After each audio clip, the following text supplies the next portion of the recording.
53 days. Japanese Spitz and Shih Tzu ang mama. Shih Tzu Maltese naman ang papa. Yan.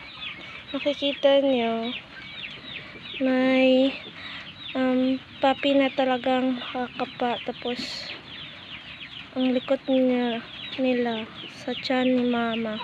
Tapos, may gatas na din ang mama namin.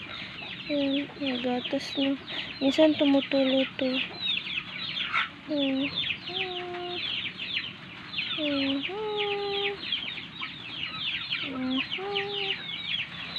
Bibi!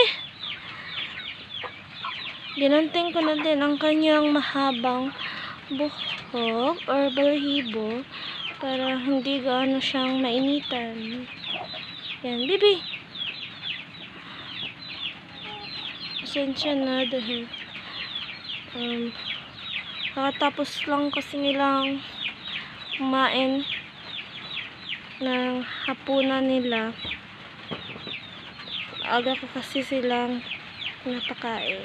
Kaya, yung papa sobrang dumi. Bibi, tumihaya ka, Bibi. Tumihaya ka muna, Bibi. No. Tumihaya ka.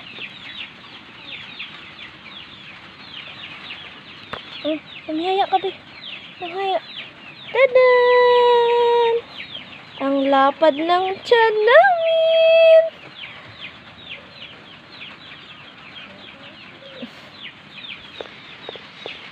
"53 days. I'm so excited to become a grandmommy." So, ano po?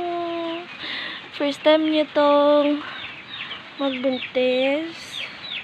Hindi kasi namin in-expect na sampahan siya nito. May nakaschedule na kasi sanang mag-stand. Diba?